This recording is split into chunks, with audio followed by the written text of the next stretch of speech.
고린도전서 3장 16절에서 23절까지 교회 생활하다 보면 이런 이야기 여러분 한 번 정도는 들어보시지 않으셨습니까? 신앙의 색깔이 이렇게 표현하시는 거 되게 많이 들었던 것 같아요. 저분은 나와 신앙의 색깔이 달라. 여러분도 한 번 정도는 그런 이야기를 해보셨거나 아니면 다른 사람이 그런 이야기를 하는 것을 들으셨던 경험이 있을 것이라고 생각합니다. 우리의 생김새가 다른 것처럼 우리가 가지고 있는 신앙의 컬러라고 하는 것이 다양하게 표현될 수 있을 것이라고 생각합니다. 어떤 성도에게는 그들이 찬양하는 거 그런 것 되게 좋아하시는 교회 성도도 계시고 어떤 분들은 또 기도하는 거 자신이 어떤 좋아하는 신앙의 특성에 집중하는 성향들이 있는 것 같습니다. 저는 그게 나쁘다고 생각하지 않습니다. 사람마다 주님과 교제하는 방식에 있어서 다양한 것들, 실제로 우리 신앙생활에 그런 다양한 것들이 있는 것도 사실이죠. 그러나 그럼에도 불구하고 우리의 신앙생활이라고 하는 것은 하나님이 정해 놓으신 교제라고 하는, 하나님과 함께하는 교제라고 하는 것을 제외할 수 없는데, 그 중에 이제 가장 저는 중요한 핵심이 말씀이라고 생각합니다. 사람마다 교회가 뭐냐, 그리스도인이라는 도대체 뭐냐, 말씀의 사역자는 도대체 뭐냐, 이런 다양한 정의들을 나름대로 그런 자신의 어떤 신앙적인 색깔에 의해서 그런 것들을 정의하시는 것들을 보게 됩니다.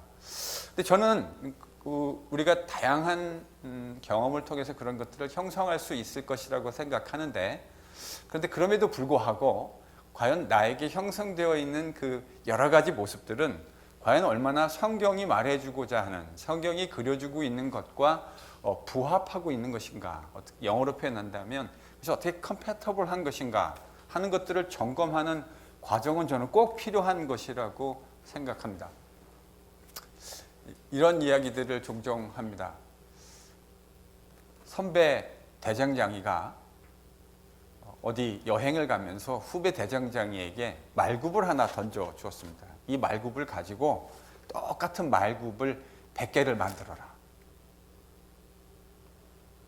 내가 돌아올 때까지 내가 지금 주고 간 이 말굽하고 똑같은 거 100개를 만들어 놔라. 이렇게 이야기하고 여행을 갔습니다. 근데 돌아와 보니까 100개를 만들어 놓기는 분명히 만들었는데 그 말굽 100개가 정확하게 다 똑같은 모양이 아니었던 거죠. 첫 번째, 그 자기 선배가 준, 선배 대장장이가 준 그 말발굽을 보고 그것을 본떠서 이것을 만들었으면 그런 일이 생기지 않았을 텐데, 첫 번째 말발굽을 가지고 두 번째 말발굽을 만들고, 두 번째 것을 가지고 세 번째 것을 만들고, 98번째 것을 가지고 99번째 것을 만들고, 99번째 것을 가지고 100번째 것을 만들었다고 생각해 보십시오. 이런 다소 우스꽝스러운 비유가 사실은 오늘날 현대 교회 안에서 수행되어지고 있는 여러 가지 종교 생활의 모습이 아닐까 하는 생각을 저는 가끔 해봅니다. 저는 그 어떤 사람보다도 제가 가지고 있는 개혁주의적이라고 하는, 저는 누가 뭐래도 장로교 목사입니다. 저는 장로교 목사만이 진짜 목사고, 감리교나 침례교, 성결교, 순복음의 목사들은 목사가 아니다, 이렇게 생각하는 오만한 타입은 아닙니다. 저는 그분들도 다 좋은 목사일 수 있을 것이라고 생각합니다. 그러나 저는 그래도 장로교의 시스템과 장로교가 전해준 전통이 보다 성경에 더 가까운 것이 아니냐라고 하는 개인적 확신은 가지고 있습니다. 그래서 제가 가지고 있는 전통을 매우 소중하게 생각합니다. 종교 개혁이라고 하는 대략 500년이 넘은 이 전통, 중세 로만 캐톨릭 처치가 성경을 잘못 이해한 부분이 있었다고 생각했는데 그것으로부터 벗어나서 다시 말씀으로 돌아가겠다라고 하는 이 개혁주의적 전통을 매우 소중한 것이라고 생각하는 사람입니다. 그러나 그 말이 우리의 전통은 성경에 비추어 봤을 때 우리가 가지고 있는 교리적 시스템이라는 것이 성경과 유사하다라고 저희들이 늘 생각하는 것이지 그것이 절대로 성경에 있는 진리 체계를 그대로 다 표현해낸 것이라고 생각하지는 않습니다. 그래서 전통이라고 하는 것은 좋은 전통이라고 하는 것은 매우 값진 것이고 소중한 것이기는 하나 그것이 늘 우리의 기준이 되는 하나님의 말씀에 준 것을 위해서 과연 그러한가 하는 것을 늘상 점검해 봐야 하는 것이라고 생각합니다. 저는 그것이 종교 교육자들이 우리에게 전해준 어떤 교리 체계를 달달달 외우고 답습하는 것이 진짜 종교 교육의 정신이 아니라 바로 우리가 언제든지 잘못될 수 있다라고 하는 우리의 이해마저도 우리가 성경을 이해하는 것마저도 잘못될 수 있다고 하는 것을 항상 겸허하게 인정하고 과연 그러한가 첫 번째 말발굽으로 돌아가서 우리가 오늘날 하고 있는 것은 주님께서 우리에게 주신 그 하나님의 말씀에 준 것을 위해서 그 스탠다드 위에 제대로 서 있는가를 늘 점검하는 것이 건강한 신앙이 될 거라고 생각합니다. 사도 바울은 매우 어려운 교회, 자신이 1년 반 정도 목회했던 매우 어려운 교회에 지금 편지를 쓰고 있습니다. 이 교회는 온갖 문제로 아마 목회자의 마음으로 제가 읽으면 이 고린도 교회를 사도 바울이 머릿속에 떠올렸을 때 정말 머리가 많이 아팠을 것 같아요. 사도 바울은 지금 그 고린도 교회 그리고 성도들에게 편지를 쓰고 있습니다. 저희들이 이전 구절, 지난 시간 고린도전서 3장을 통해서 살펴보았듯이 고린도 교회 성도들이 행하는 모든 사역은 바울의 이해에 따르면 그리스도라고 하는 파운데이션 위에 건축물을 짓는 것으로 바울은 이 건축이라는 그림 언어를 통해서 고린도 교회의 사역을 묘사했습니다. 두 가지 종류의 재료, 사실은 6가지의 머티리얼들이 나왔지만 2가지 종류로 대별될 수 있다. 그렇게 말씀드렸죠. 금과 은과 보석, 값진 돌, 그리고 나무와 집과 풀. 2가지. 한쪽은 불에 잘 타지 않는, 그리고 나머지는 불에 쉽게 타는. 그래서 2가지 종류의 재료를 통해서 고린도 교회가 하는 사역이 마지막 날에 주님의 불의 테스트를 거치게 될 텐데 그 불의 테스트에서 불을 잘 통과한 사람들은 뭐를 받게 될 것이라고 바울이 이야기했습니까? 하나님의 상을 받게 될 것이다. 미세오를 받게 될 것이다. 상을 받게 될 것이다. 리워드를 받게 될 것이다. 이렇게 말씀하셨고 그리고 그 공력이 그러니까 지어놓은 그 물건, 그 건축물이 잘 버티지 못하고 다 타버리면 어떻게 된다 그랬죠? 제가 벌을 받게 될 것이라고 말하지 말라 그랬습니다. 그 좋은 번역이 아니라 그랬어요. 어떻게 표현해야 된다고요? 상실하게 될 것이다. 상을 잃게 될 것이다. 이렇게 바울이 표현했습니다. 이런 2가지 종류의 재료를 마지막 날에 불의 테스트가 있을 것이다 라고 하는 사실을 언급하고 본문에서 바울은 이제 보다 더 단호한 언어로 교회 안에서 분쟁을 일으키는 자들을 향해서 경고하고 있습니다. 매우 레디컬한 말로 바울은 고린도 교회 성도들이 누구인지, 그들이 누구인지에 대해서 바울은 리마인드 시키고 있습니다. 바울은 고린도 교회 성도들이 지금 무엇이라고 이야기하고 있습니까? 성전이요. 여러분 이 말이요. 우리는 교회가 하나님의 백성들이 성전이다라는 말을 참 오랫동안 들어왔기 때문에 이 이야기에 전혀 거부감이 없습니다. 그렇죠?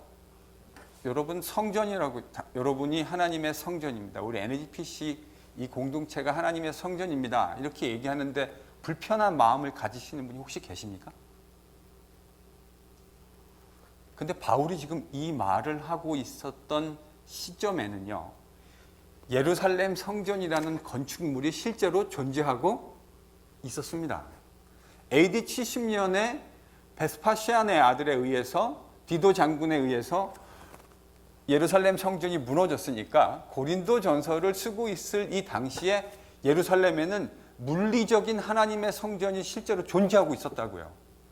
근데 바울이 지금 뭐라 그러냐면 그런 예루살렘 성전이 아니라 고린도 교회 성도들, 당신들이 하나님의 성전인 것과 하나님의 성령이 당신들 안에 거한다고 하는 사실을 알지 못합니까? 이렇게 고린도 교회 성도들에게 지금 질문하고 있습니다. 지금 바울이 당신들이 하나님의 성전이라고 하는 것을 알지 못하십니까? 라고 반문하고 있다고 하는 사실은 여러분 이 레토릭을 잘 읽어보면 지금 고린도 교회 성도들이 자신들이 하나님의 성전이라는 것을 알고 있다는 말입니까? 아니면 모르고 있다는 말입니까?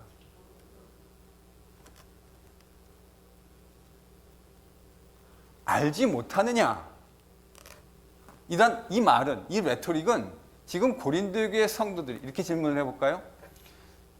당신들이 사도 바울이 1년 6개월 동안 고린도 교회에서 선교하고 하나님의 말씀을 가르치면서 고린도 교회 성도들에게 예루살렘에 지금 서 있는 성전이 진짜 성전이 아니라 이제는 예수님의 몸을 통해서 새로운 성전이 만들어졌습니다. 바로 당신들이 그 성전입니다. 라는 사실을 바울이 가르쳐 준 겁니까? 가르쳐 주지 않은 겁니까? 가르쳐 준 겁니다. 바울이 이 레디컬한 가르침을 유대인들이 들으면 정말 깜짝 놀랄 무시무시한 이야기를, 이 어마어마한 이야기를 고린도 교회 성도들에게 가르쳐 주었습니다. 근데 지금 고린도 교회 성도들이 그 가르침에 부합하는 모습으로 살아가고 있습니까? 아니죠. 그래서 바울이 자신이 이미 가르쳐 주었음에도 불구하고 성전다운 삶을 살고 있지 못한 고린도 교회 성도들에게 당신들이 하나님의 성령이 거하시는 성전이라는 사실을 알지 못합니까? 라고 바울이 레토리컬하게 질문을 하고 있는 겁니다.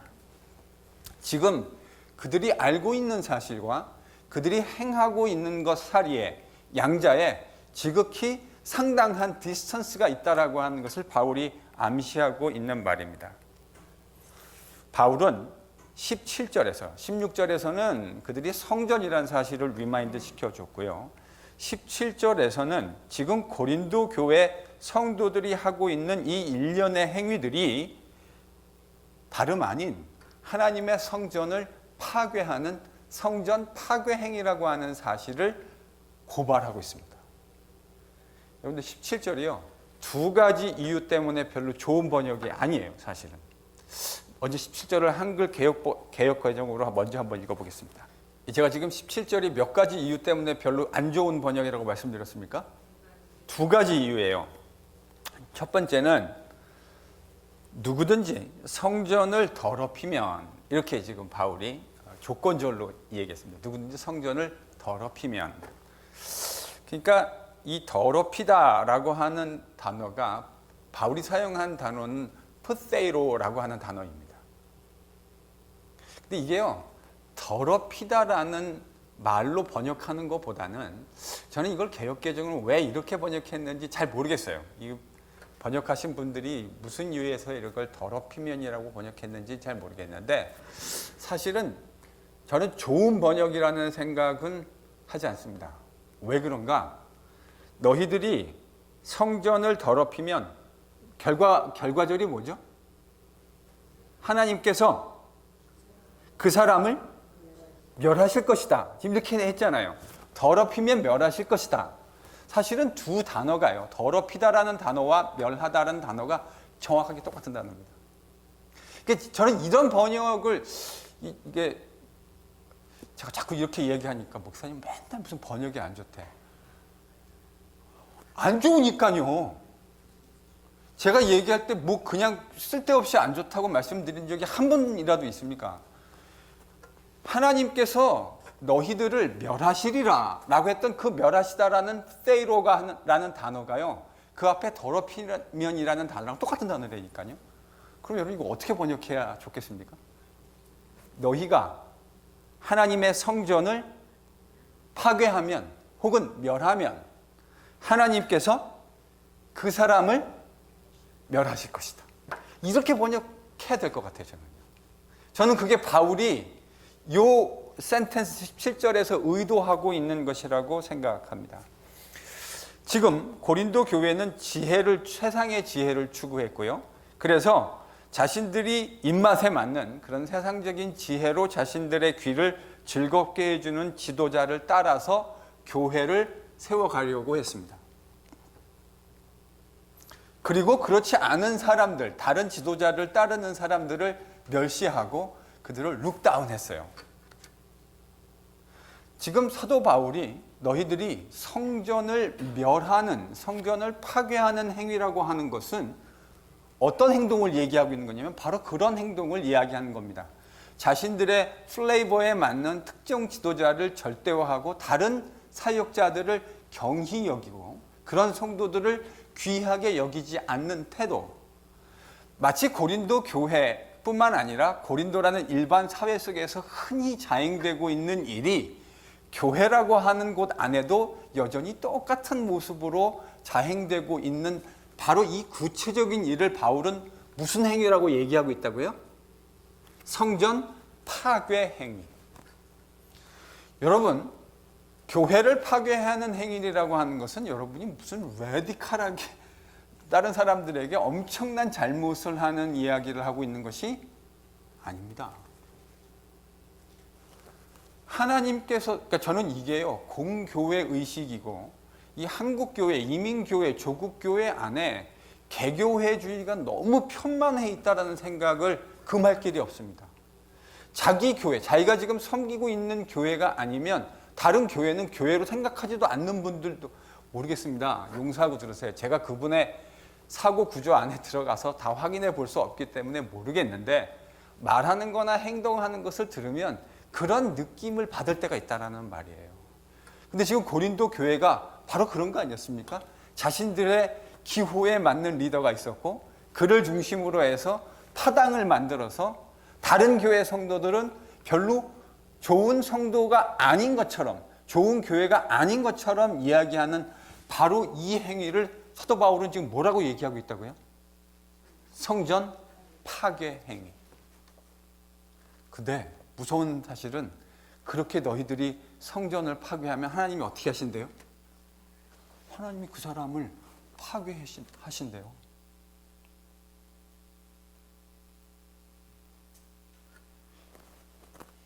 물론 뉘앙스 있게 들어야 될 겁니다.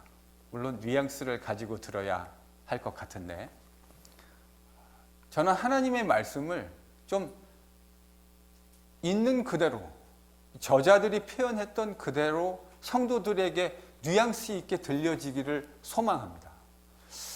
우리는 우리가 원하는 어떤 시스템을 만들어 놓고 성경에 있는 다른 이야기들, 그 시스템에 맞지 않는 이야기들은 바깥으로 자꾸 밀어내는 경향들이 되게 농후해요. 그래서 여러분 오해하지 말고 들으세요. 우리가 하나님께 받는 구원이라고 하는 것은 오직 믿음. 오직 믿음으로 얻는 거 맞습니까? 대답이 약간씩 헷갈리는데 오직 믿음 맞습니까? 맞습니다. 예, 오직 믿음 맞습니다. 여러분 이 오직 믿음이라는 것을 부인하면 종교개혁의 전통이 아니에요. 오직 믿음이에요. 오직 은혜고 오직 그리스도만으로. 그런데 오직 은혜, 오직 믿음, 오직 그리스도만이라고 하는 이 이야기가 오늘날 개신교회는 좀 잘못 오해되고 있는 경향도 있는 것 같아요. 그 이야기를 마치 내가 내 하고 싶은 대로 다 하면서 주님만 믿기만 한다고 테이프 레코더 틀어놓은 것처럼 고백하기만 하면 내가 하나님께 구원을 얻는다고 착각하고 있는 분들도 교회에는 더러 계신 것 같습니다. 근데 여러분 죄송한데요. 그거는 성경이 이야기하는 복음적 가르침이 아닙니다.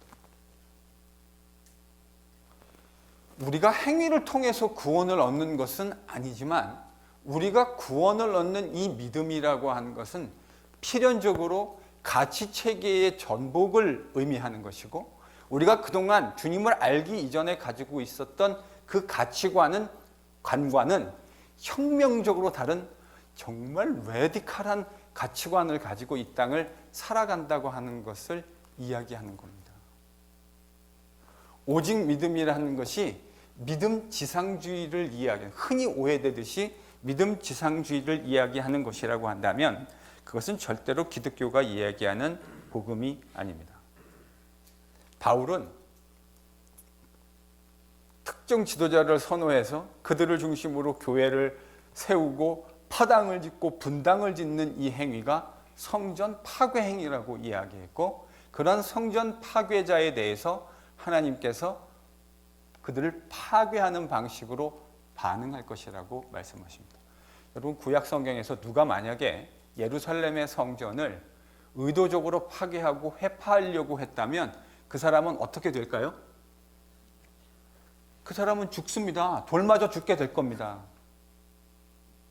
왜냐하면 그것이 하나님을 모독하는 행위로 취급되고 해석되어져서 그렇게 되어졌을 거라고요. 지금 사도 바울이 하는 이야기가 정확하게 같은 라인에서 이야기하고 있는 것 아닙니까? 하나님의 성전을 그렇게 회파하고 파괴하려는 행위에 대해서 하나님이 절대로 오버룩하지 않으실 거다. 지금 사도 바울이 그렇게 이야기하고 있는 겁니다. 17절은 두 번째로 하반절 때문에도 별로 좋은 번역이 아니에요. 두 가지인데요. 17절 다시 한번 읽습니다. 여러분 여기다가 한번 써놓으시죠. 더럽히면 하고 괄호 열고요.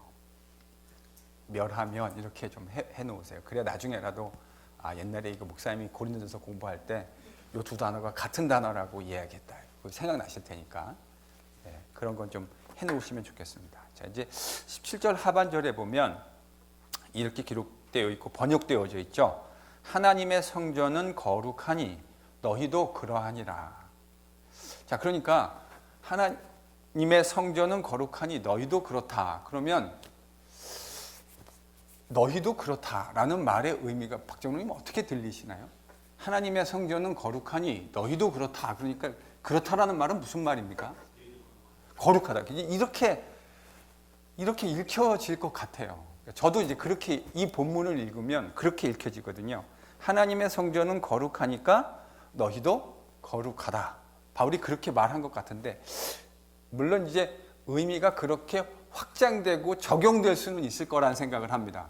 그런데 바울이 실제로 사용한 워딩은 그건 아니에요. 바울은 이렇게 표현했습니다. 하나님의 성전은 거룩한데 너희가 바로 그 성전이다. 바울은 그렇게 표현했어요. 그러니까 이거를 왜 또 이렇게 번역했는지 잘 모르겠어요. 이 번역한 분들이 있으면 좀 만나봐서 좀 물어보고 싶어요. 왜 이렇게 번역을 했는지. 아니 그렇게 워딩 자체가 이렇게 애매했다고 한다면 그렇게 된 것이 이해되는, 때때로 이해되는 것들도 많이 있어요. 왜냐하면 원문 자체가 애매하게 표현되어 있으면 그 번역이라는 건 애매하게 표현될 수밖에 없겠죠. 근데 원문은 그렇게 헷갈리지 않아요.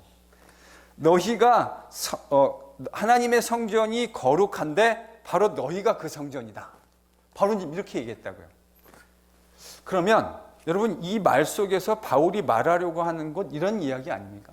지금 고린도 교인들이 자신들의 욕구를 조차 교회를 나누는 행위를 하고 있는데 그 행위가 하나님의 거룩한 성전이라고 하는 관점에서 보았을 때 얼마나 잘 어울리지 않는 행위인가. 바울이 지금 그 이야기를 하고 있는 것 아니겠습니까? 그래서 16절, 17절에는 제가 제목을 한번 달아봤는데 이렇게 달았어요. 저는요. 여러분 참고하십시오. 성경 공부니까 참고를 하세요. 하나님의 성전을 허물지 말라. 제 타이틀이에요. 16절, 17절은. 그리고 18절에서 20절은 저는 이렇게 타이틀을 달아봤습니다. 세상적인 지혜에 속지 말라. 세상 지혜에 속지 말라. 바울이 지금 2장부터 시작되어지는 이 4장의 문맥 안에서 무슨 얘기를 하고 있냐면 고린도 교회의 분파적인 행위에 대해서 아주 지금 신랄하게 지적하고 있습니다. 그들이 세상적인 지혜에 속고 있다라는 사실을 바울은 이 구절에서 리마인드 시켜주고 있어요. 고린도 교회 교인들이 세상적인 지혜에 속고 있다고요. 바울은 세상 지혜를 추구하는 것이 하나님께 원수가 되는 것이고 또한 멸망의 길을 가는 것이라고 하는 사실을 구약 성경 가운데서 두 개의 구절을 통해서 그것을 인용하면서 이야기하고 있습니다.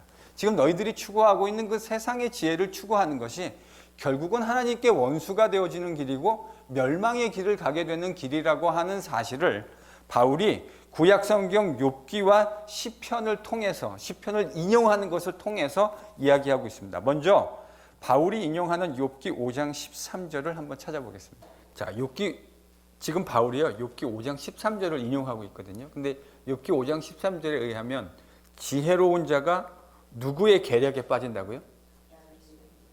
자기 계략에. 여러분, 저희들이 성경을 읽다 보면 꽤나 지혜롭다고 생각했던 사람들, 그래서 자신의 그 계략을 가지고 상대방을 어려움에 빠뜨리려고 했던 사람들이 도리어 자기가 세워놓은 계략에 의해서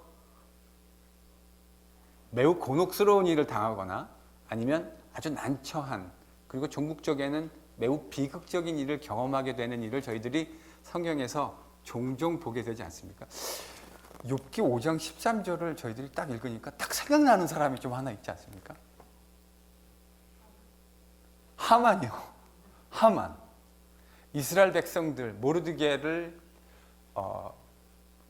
어려움에 처하기 위해서 계략을 피웠는데 사실은 자기가 만들어 놓은 바로 그거에 의해서, 그 계략에 의해서 자신이 죽임을 당하게 되는.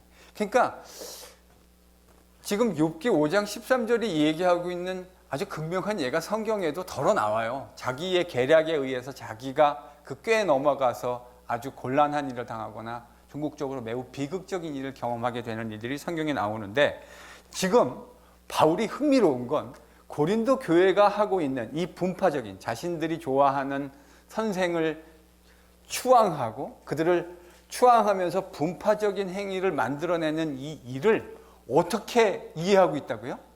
욥기 5장 13절의 관점에서 해석하고 있다고요. 여러분, 그게 읽혀지십니까?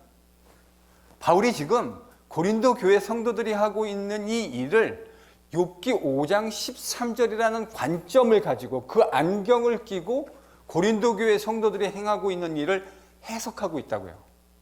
맞죠? 마치 자신들이 이렇게 하면 꽤 괜찮은 일이 일어날 것이라고 생각하고 있는데 그것이 필경 자신들의 꾀에 빠지는 일이 될 것이라고 하는 사실을 바울이 지금 고린도 교회 성도들에게 이야기하고 있는 겁니다. 니들이 지금 꽤나 똑똑한 일을 하고 있다고, 꽤나 명석한 일을 하고 있다고 생각하는데 그것이 니들의 꾀에 스스로 넘어가는 일이 될 것이다. 바울이 지금 이렇게 이야기하고 있는 것입니다. 그리고 바울은 또 시편 94편 11절도 인용하고 있습니다. 그러니까 바울은 지금 욥기 5장과 시편 94편 두 개를 혼합적으로 인용하면서 고린도 교회 성도들에게 이 이야기를 적용하고 있는 거예요. 시편 94편 11절입니다. 그것을 바울이 지금 다소 거칠게 인용하고 있습니다. 고린도전서 이 3장 문맥에서 다소 거칠게 인용하고 있는데, 결국 지혜로운 자가 자기 계략에 빠지게 되는 것처럼 지금 주께서 그 지혜 있는 자들의, 지혜 있다라고 스스로 생각하고 있는 고린도 교인들의 생각이 헛것임을 아신다는 말씀이죠. 지금 세상에 있는 지혜자들처럼 교인들이 생각하고 행동한다면 그 길은 필경 자신들의 계략에 빠지는 길이 될 것이고, 결과적으로 그들은 자신들의 그 지혜라고 하는 것이 얼마나 헛된 것인가 하는 사실을 깨닫게 될 것이다. 바울은 그렇게 이야기하고 있는 겁니다. 그들이 하고 있는 계략에 스스로 빠져서 그것이 얼마나 허무한 일이 될 것인지 그것을 너희들이 깨닫게 될 날이 오고 있다라고 이야기합니다. 그리고 바울은 21절과 23절에서 구체적으로 지금 고린도 교인들이 바울이 어떻게 되고 있다고 얘기했습니까?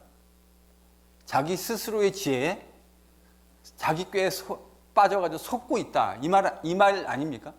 그들이 속고 있다고 이야기했는데 바울은요 21절과 23절에서 그들이 도대체 뭐에 대해서 속고 있는가, 그 속임의 내용에 대한 이야기를 하고 있습니다.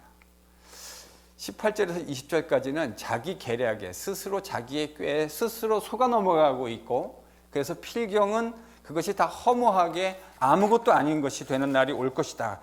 그것이 헛것이라고 하는 것을 확인하게 될 날이 올 것이라고 바울이 이야기하고 있는데 21절과 23절에서 바울은 그 고린도 교회 성도들이 속고 있는 구체적인 내용이 무엇인지 밝혀주고 있습니다. 제가 21절과 23절은 이렇게 제목을 좀 달아볼 수 있을 것 같아요. 모든 사람은 하나님의 것이다. 다시요. 모든 사람이 누구 거라고요? 하나님의 거라고요. 자, 그럼 이제 고린도 교회 교인들에게 한번 돌아가 보죠.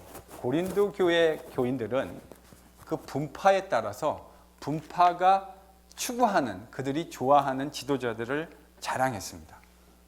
누구를 자랑했습니까? 어떤 사람들은 바울을 자랑했고, 또 어떤 사람은요? 아볼로. 상당수는 아마 아볼로를 자랑했던 것 같아요. 그리고 어떤 사람들은 게바를 자랑해요. 그들이 가지고 있는 특정한 이유에 따라서 특정 지도자들을 추앙하고 그들을 추구하는, 그들을 필요 이상으로 높이는 아마 이런 행위들이 고린도 교회에서 수행되어진 것 같습니다. 근데 여러분, 가만히 곰곰이 생각해 보면 고린도 교회가요, 각각의 지도자를 추구했던 것은 실상은 그 지도자를, 그러니까 겉모습은 그 지도자를 추앙하는 모습으로, 필요 이상으로 높이는 모습으로 드러났지만 실제 그것을 추앙하는 사람들의 마음속에 있는 핵심은 실제로 뭡니까? 예? 자랑하는 건데요. 지금 겉에 포장지는 누굴 자랑하고 있냐면 바울을 자랑하고 있고 아볼로를 아마도 상당수는 아볼로를 자랑했던 것 같아요. 문맥을 보면. 그리고 어떤 사람들은 또 게바도 자랑했던 것 같아요. 근데 표면적으로는 지금, 그러니까 업프런트에 등장하고 있는 사람은 바울이고 아볼로고 게바인데 실제로 그들을 자랑하고 있는 사람들은 고린도 교회 성도들 아닙니까? 그러면 고린도 교회 성도들의 마음속에 그들을 자랑하는 내면적인 동기는 뭐죠? 어려워하시는 것 같은데, 제가 청년들을 가르칠 때 한국의 그 지금 S교회, 사랑이 아니고 제가 늘 뭐라고 불렀다고요? 자랑의 교회. 자, 얘네들은 오기만 하면 진해교회 자랑하는 거예요. 진해교회 목사님. 물론 그 당시에 그 목사님을 저도 참 좋아하기는 했습니다. 훌륭한 어른 목사님이고 귀감이 되는 좋은 목사님이라고 생각하기는 했어요. 근데 얘네들은 뭐 맨날 오면 그냥 옥 목사님 사랑의 교회. 그래서 제가 청년들 그 청년 그룹 리더들을 불러놓고 저 자랑의 교회 교인들 저거, 제가 이렇게 조크를 했던 기억이 있는데, 옥 목사님을 자랑하고 사랑의 교회를 자랑했는데 가만히 생각해 보면요, 그 사람들은 지금 옥 목사님과 사랑의 교회를 자랑하고 있기는 하지만 표면적으로는 그들의 마음속의 핵심은 뭐죠? 자기 자랑하는 거예요. 자기가 그런 꽤 괜찮은 교회를 다니고 있다라는 사실을 포장지를 전면에 내세워서 드러내고 있거든요. 여러분, 지금 고린도 교회에서 일어나고 있는 일도 정확하게 똑같은 일입니다. 바울을 자랑하고 아볼로를 자랑하고 게바를 자랑했지만 실제 그들의 마음속에 있는 것은 자신들을 자랑하고 있는 거죠. 고린도 교회 교인들은 아볼로나 바울이나 특정 지도자들을 자랑했습니다. 그리고 자신들은 어떻게 말하면서 자랑했죠? 자신들은 나는 누구의 가르침을 받는 사람이라고요? 나는 아볼로야. 나는 그렇게 말 못하는 바울 같은 선생님 따라가지 않고 나는 엘로콘트하게 말하는 아볼로 같은 이런 선생님 밑에서 배우는 사람이야. 이렇게 자랑을 한 거죠. 그러면서 자기는 누구에게 속해 있다고요? 아볼로에게. 이게 지금 고린도 교인들이 속고 있는 거예요. 나는 아볼로에게 속해 있다. 나는 게바에게 속해 있다. 나는 바울에게 속해 있다. 그러니까 지금 세상 지혜를 가지고 있는 사람들이 자기께에 넘어가서 제대로 사물을 못 보고 있는 거라는 거잖아요. 그러니까 이런 거잖아요. 안경이란 건 우리가 사물을 잘 보게끔 하기 위해서 존재하는 건데 지금 안경이 안 좋으니까 그 세상 지혜라는 관점에서 사물을 보니까 사물을 제대로 못 본다는 거예요. 그러니까 안경 좋은 거 해가지고 잘 닦아서 이렇게 딱 끼면 고린도 교회 성도들은 나는 아볼로에게 속해 있다, 나는 바울에게 속해 있다, 게바에게 속해 있다 이렇게 얘기하는데 진짜 성령의 안경을 끼고 있는 바울은 뭐라고 얘기합니까? 아볼로가 당신들이 아볼로에게 속하고 바울에게 속한 것이 아니고 도리어 바울과 아볼로가 당신들에게 속한 것이다. 당신 교회에 속한 것이다. 그리고 세상에 있는, 심지어는 세상에 있는 모든 것들이 당신에게 속했고 그 모든 교회가 누구에게 속했고요? 그리스도에게 속했고 그리스도가 하나님께 속해 있다. 자, 그러니까 고린도 교회 성도들이 사물을 바라보고 인식하는 것과 성경의 진리의 렌즈로 바울이 바라보는 것 사이에는 현격한 차이가 존재하네요. 자신들은 아볼로에게 속했고 자신들은 게바에게 속했고 바울에게 속해 있다고 생각하고 있는 고린도 교회 성도들에게 바울은 당신들이 나에게 아볼로에게 게바에게 속한 것이 아닙니다. 우리가 당신들에게 속해 있습니다. 그리고 당신들은 그리스도에게 속한 사람들입니다. 그리스도는 하나님께 속한 겁니다. 여러분, 이게 진리라는 거예요. 고린도 교회 성도들은 지금 자신의 계략 때문에 자신들의 그 허망한 세상 지혜 때문에 사물을 제대로 못 보고 속고 있는데 바울은 무엇가 진리인지 무엇이 진짜인지를 이야기해주고 있는 겁니다. 독자들은 고린도 교회 성도들은 우리 NGPC 교회 성도들은 분명하게 이 진리의 빛 위에서 서야 할 겁니다. 속지 말아야 돼요. 오늘날에도 저는 이런 표현 쓰는 거 별로 좋아하지 않습니다. 어떤 교회를 얘기할 때 그 교회를 특정 목회자의 교회인 것처럼 저희들이 언어 습관을 사용하는 그런 용례들이 있습니다. 그렇죠? 물론 그 말이 저희들이 진짜로 그 교회가 어느 특정 목회자에 속했다라고 하는 의미로 말하는 것은 아닐 수 있을 거라는 것 제가 압니다. 근데 그런 표현은 그다지 전 좋은 표현인 것 같지는 않아요.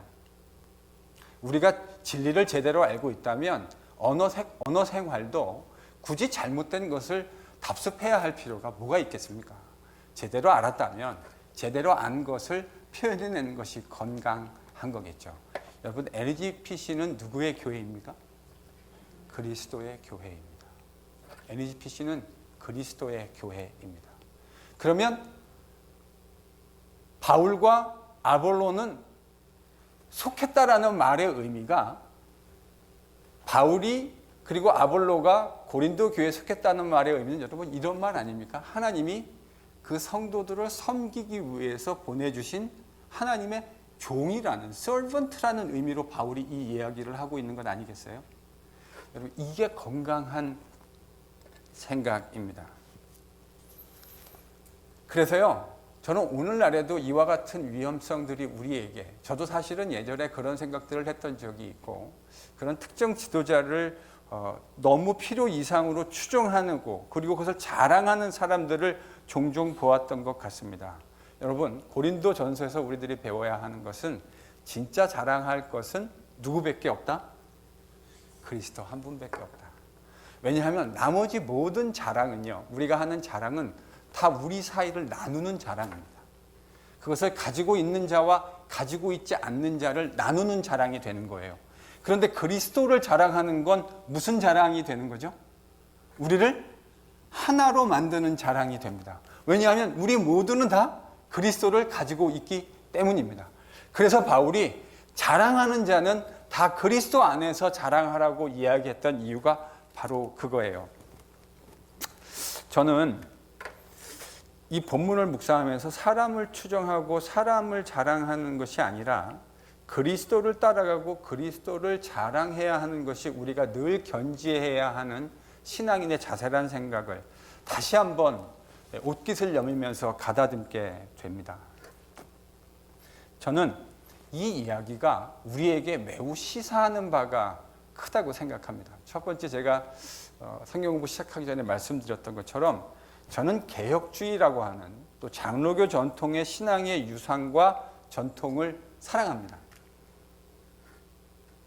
아니, 그게 좋으니까 여러 교단 가운데서 제가 이 교단에서 목사 안수를 받았겠죠? 그 선택권이 저에게 있는데, 그래서 제가 그걸 가만히 보니까 이 PCA라는 교단에서 안수를 받는 게 참 좋겠더라고요. 제가 BCO도 공부해보고 또 신학도 공부해보고 하니까 이 PCA라고 하는 교단이 참 매력적인 부분이 물론 PCA가 완벽하다 이런 이야기를 여러분에게 하는 건 아닙니다. 저희 교단 안에도 연약한 부분들, 또 성경 해석에 있어서 더 성숙함을 추구해야 하는 부분들이 여전히 있는 것이 사실입니다. 그러나 오버롤 지금 존재하고 있는 교단들을 봤을 때 꽤나 건실하고 건강한 교단이다라고 하는 사실을 제가 깨닫게 됐습니다. 제가 이런 개혁주의적 전통을 그리고 그런 유산을 사랑하는 이유는 그 유산과 전통이 궁극적으로 그리스도 예수를 향해 있고 그 그리스도 예수를 자랑하고 드러내는 유산이기 때문에 사랑하는 겁니다. 이 유산이 만일 그리스도 예수를 드러내고 그리스도 예수를 자랑하는 유산이 아니었다고 한다면 저에게 그다지 매력적이지 않았을 것 같아요. 제가 왜 유산을 사랑하게 됐냐면 이 유산의 핵심 가운데 그리스도라고 하는 중심성을 발견했기 때문입니다. 그러나 가끔은 이 유산과 전통이 가리키는 주님이 아니라 그 유산 자체를 그리고 그 전통 자체에 매몰되려고 하는 사람들을 종종 보게 될 때가 있습니다. 제가 구사랑의 교회와 오카는 목사님이라는 선배 목사님을 꽤 귀하게 여기고 좋아했기는 했지만 저는 사랑의 교회가 괜찮은 교회이긴 하지만 완벽한 교회라고 생각하지는 않습니다. 그 교회 안에도 여전히 개혁해 나가야 할, 더 성경적으로 진전시켜야 할 많은 에리어들이 있어요. 그런데 이런 좋은 전통이 보이면 우리 연약한 인간들의 심성이 항상 어떻게 하고 싶어 하죠? 필요한 것보다 over emphasize 하고 그것이 가지고 있는 밸류가 있는데 틀림없이 중요한 밸류들이 있는데 그 밸류보다 훨씬 높은 밸류들을 자꾸 부여하려고 하는 거죠. 여러분, 이거는 그 목사님 개인에게도 별로 건강한 것이 아니고 그 공동체에도 별로 건강한 것이 아닙니다. 유산과 전통이 중요한 이유는 그 유산과 전통 안에 그리스도가 계실 때에 특별한 의미를 가지게 되는 겁니다. 그러나 그 안에 그리스도가 계신다 하더라도 그 특정 유산과 전통만이 그리고 특정 교파의 교리만이 진리를 담지하고 있는 것처럼 이야기하는 사람들을 볼 때가 있습니다. 명백한 오류입니다. 그것이 명백한 이단이 아닌 한 우리가 그리스도의 형제라고 부를 수 있는 감리교도들, 감리교, 성결교, 다양한 교단 안에 진리의 내용이 여전히 있는 것이 사실이라는 사실을 겸허하게 인정해야 합니다. 우리 가운데 우리가 가지고 있는 것만이 진리라고 독선적으로 이야기할 수 있는 사람은 단연코 한 사람도 없습니다. 그리스도 예수가 진리이기는 하지만 우리가 가지고 있는 그 진리를 담아내는 모든 체계가 항상 옳다, 우리 것만 옳다라고 이야기할 수 있는 사람은 저는 적어도 한 사람도 없다고 생각합니다. 그렇게 이야기할 수 있는 사람이 있다면 그 사람은 자기 자신의 능력을 매우 필요 이상으로 과대망상, 즉 편집증적으로 이해하고 있는 것이라고 저는 생각합니다. 다시 말씀드립니다. 오해하지 말고 들으십시오. 저는 제가 가지고 있는 신앙적, 신학적 유산과 전통을 무시하려고 하는 것이 아닙니다. 저는 그게 너무나 소중하다고 진짜 믿고 있어요. 다만 그것에 매몰되어서 배타적이 되는 것의 위험성을 이야기하고자 하는 것입니다. 지금 고린도 교회 성도들이 그런 잘못을 범하고 있었잖아요. 저는 오늘 본문을 묵상하면서 세 가지를 여러 번 하고 좀 묵상해 보고 싶습니다. 교회가 무엇인가?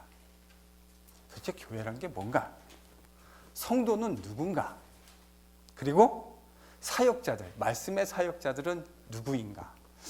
각각 저희들이 꽤 자주 접하는 이슈들이잖아요. 교회가 뭔가, 성도는 누군가, 말씀의 사역자들은 누군가. 지금 고린도 교회는 이 3자 속에서 상당한 혼란을 일으키고 있었던 것으로 보입니다. 여러분, 교회는 성도들의 모임입니다. 그리고 바울은 그 성도들이 모이는 모임을 하나님의 성전이라고 불렀습니다. 거룩하신 하나님이 성도들 안에 임재하고 있는 바로 그것이 교회이고 성전입니다. 성전과 교회는 그렇기에 성령의 인도하심을 따라 생각하고 행동하는 사람들이 모인 곳입니다. 뭘 따라 행동한다고요? 성령을 따라서. 성령의 인도하심을 따라 생각하고 행동하는 사람들이 모인 곳입니다.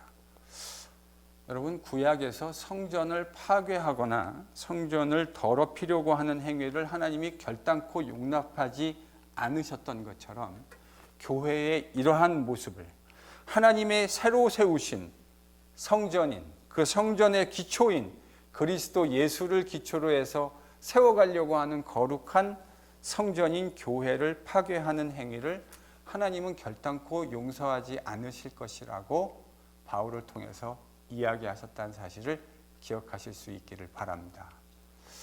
교회는 어느 개인, 특정 개인의 아이디어와 생각이 구현되는 곳이 아닙니다. 성령이 원하시는 그리스도 예수 안에 있는 하나님 나라라는 그 분명한 복음의 기치가 표현되어지는 곳, 여러분, 그곳이 교회이어야 합니다. 그래서 이민교회는 저는 좀 조심해야 할 필요성이 있다는 생각을 하게 됩니다. 조국에 있는 교회보다 이민교회는 더 조심해야 할 필요성이 있을 것 같아요. 요즘은 뭐 많이 들리겠지만 그래도 이민교회라고 하는 것은 늘 이민자의 하나의 어떤 소셜 게더링이라 하는 어떤 그런 모습으로 표현될 수 있는 여지가 우리에게 늘 열려 있는 것 아닙니까? 실제로 제가 그것이 좋은 순기능적 측면이 있다는 것도 봅니다. 하나님의 복음을 전할 수 있는 좋은 기회가 된다고 하는 것도 보게 되지만 동시에 교회의 본질적인 모습이 매우 세속적인 모습으로 타협될 수 있는 위험성이 노출되어 있다라고 하는 것도 저희들이 생각해 볼 수 있으면 좋겠다는 생각을 합니다. 성도는 도대체 누구인가? 파당을 지었던 고린도 교회 교인들은 더 탁월한 지도자 밑에서 배운 자신들이 더 지혜롭다고 착각했습니다. 방언 등을 할 수 있는 특별한 그런 은사를 가진 자신들이 더 신령하다고 착각했습니다. 하지만 조금만 생각해봐도 이와 같은 생각이 얼마나 비성경적인 것인지 저희들은 금방 알 수 있게 됩니다. 그와 같은 생각들은 다른 사람들뿐만 아니라 자신도 속이는 행위입니다. 성도는 사람들과 세상에 있는 것들을 자랑하는 사람들이 아니라 오직 그리스도만을 자랑하는 사람들입니다. 사도 바울이 이야기해주는 고린도전서를 묵상하다 보면 성도라고 하는 것은 세상에 있는 다른 어떤 것들을 자랑하는 사람들이 아니라 오직 그리스도만을 자랑하는 사람들입니다. 전자의 자랑, 세상의 자랑은 우리를 나누는 자랑이 됩니다. 계급, 세상에 있는 그 사회, 소셜 클래스들을 우리에게 부여해서 그 안에서 내가 어디에 소속되었고 어디에 소속되어 있다라고 하는 소속감을 주는 그런 안정감을 우리에게 줍니다. 그러나 후자의 자랑, 즉 그리스도 안에 있다라고 하는 자랑은 우리를 온전하게 하는 자랑입니다. 전자의 자랑이 나누는 자랑이라면 후자의 자랑은 하나 되게 하는 자랑입니다.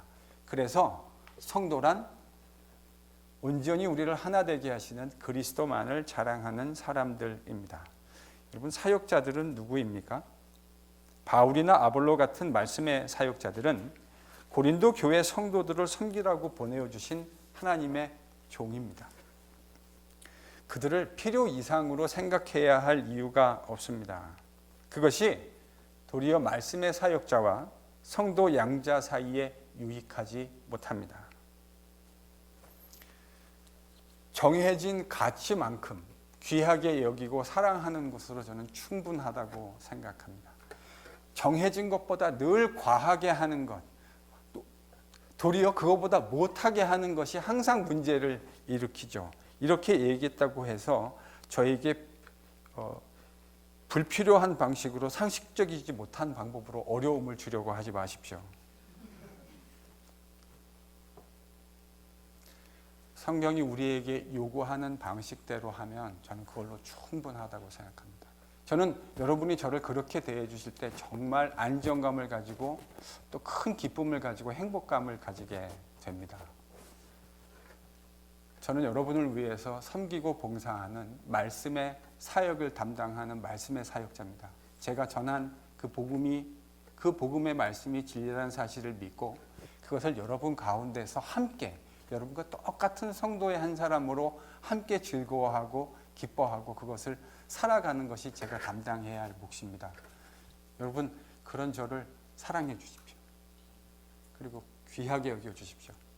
그리고 저를 위해서 기도해 주십시오.